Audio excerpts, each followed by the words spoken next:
So ito yung ating water pump ngayon. Tinesting muna natin dito. Ikinabit ko muna yung hose. Tapos nilagyan ko din ng foot valve. Tapos nilagyan ko na ng tubig.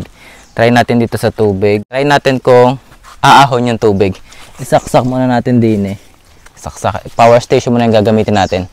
Saka ko na siya dadagdagan ng wire hanggang bahay kapag ayos na. Meron na ba? Ayun. Gumagana. Tara sa taas. Tingnan natin. Dito sa kabila. Ayun o. Kamusta yung tubig? Ah, pwede pa rin eh. Gagi. So, eto na guys yung ating water pump ngayon. Susubukan natin siya kung kakayaning umakyat yung tubig simula dun sa balon papunta dito sa taas. So, try natin kung pwede itong maging permanent water pump natin doon para libre na sa tubig, hindi na magbabayad. So, ito yung gagamitin natin, water pump, tapos wire and hose. So, let's see din kung abot itong mga hose na to. So, bale, tara sa balon. Try natin, tingnan muna natin yung tubig doon. Tapos, try natin kung gagana tong water pump na to. So, dito kasi medyo malayo rin. Tapos, paahon. Ito, na-videohan ko na dati kaso yung solar water pump lang. Tapos, hanggang lang, bungad. Pero ngayon, try natin ngayon din eh. Oops! Putik yung daan. Uy, uy. Uy, uy. Dito tayo kukuha ng tubig. Aw. Medyo malayo din to eh. Mahirap siyang igibin ng timba-timba lang. So try natin here. Nilimas ko na to dati kaso ngayon medyo madumi na ulit. Kasi hindi ko siya nalagyan ng lambat. Tapos may mga bayod na. So dito try natin din eh. Tapos ito naman yung hose na gagamitin natin. Ilalagay natin doon sa water pump. Testingin natin kung aabot ba to. Pero for sure abot naman to. Mahaba naman to eh. Wee. Oops, nahihila yata. Babali. Game. So ito yung ating water pump ngayon. Tinesting muna natin dito. Ikinabit ko muna yung hose. Tapos nilagyan ko din ng foot valve. Tapos nilagyan ko na ng tubig. Try natin dito sa tubig. Here. Oops. Yan. Try natin kung aahon yung tubig. Isaksak muna natin din eh.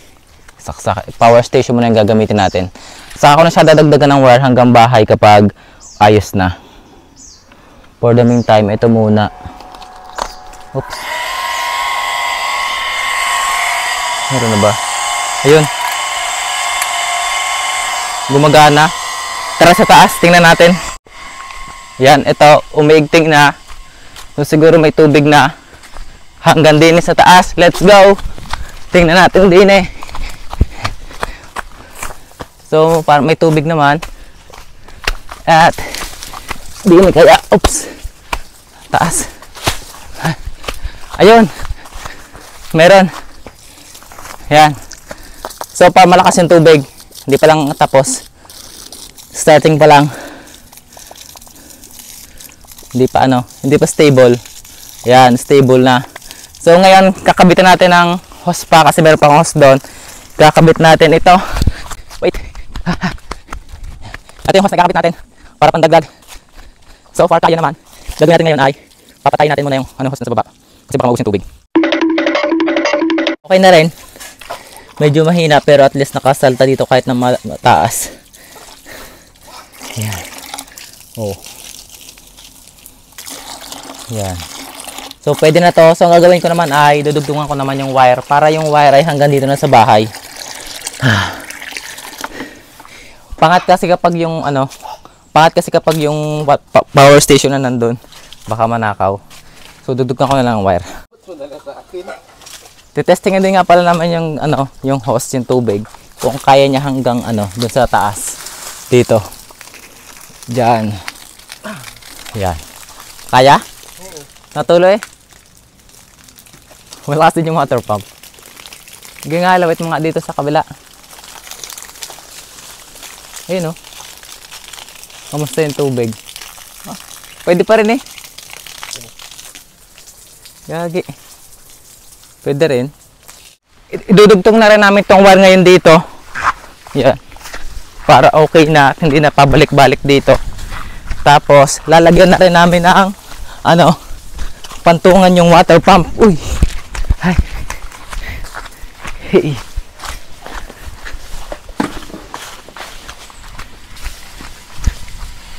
Ito, gumagana yung water pump din eh. Here. Ayan. So, kabit na natin tong wire. So, ito na, naikabit na namin itong water pump dito. Lagyan na namin ng pansamantalang bahayan. Ito. Tapos, yan, nakakabit na rin yung mga hose. Tapos, yung wire naman, okay na rin, naikabit namin dun sa taas. Nasa bahay na. Tapos, itong tubig naman ngayon, ay lilimasin na lang namin mamaya. Tapos, talagyan namin ng, ano, tawag doon yung lambat or kulambo para hindi mapasukan ng palaka at ng lamok. So, tingnan nyo dito. Ito yung tubig, medyo madumi pa kasi hindi pa namin nalilinisan. Ayan. So, ngayon naman ay ayusin naman natin yung lagayan ng tubig sa taas. Let's go here sa bahay. Tapos, talagyan natin ng patungan yung aming mga drum ng tubig. So, bali ang gagawin namin ngayon, ilalagay namin ng tub dito. Dito namin ipapatong. Tapos, bubutasan namin yung tub para diretso dun sa loob. Para hindi na laging buhay ng ano, water pump. Para diretso na. Para na rin siyang nakaangat. Nakaangat naman talaga. So, bubutasan namin dito gamit yung drill. Tapos, ito yung isusuot namin. Ito. So, dito kayo tingnan nyo dito. Ito yung gagamitin kong yung pangbutas. Here.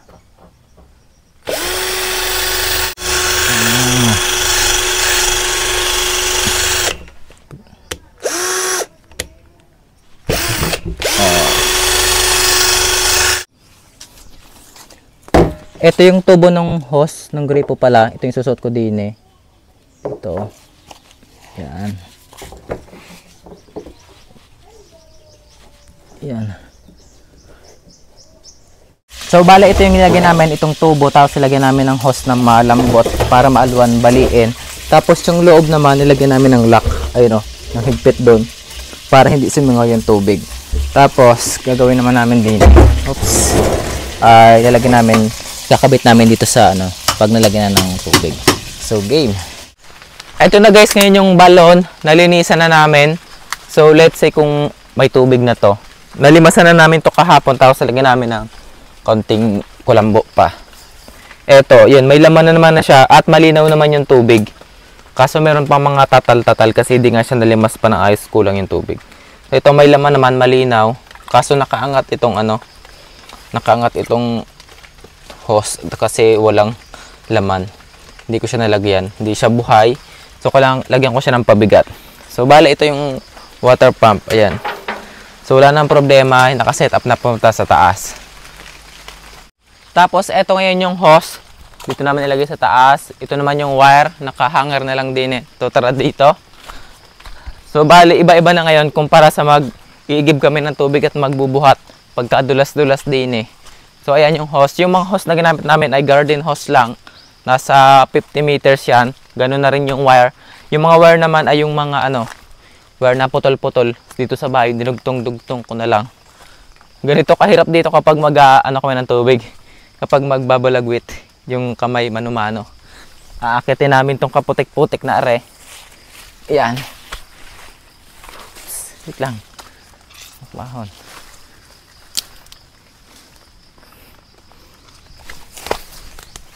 Wait. Yan.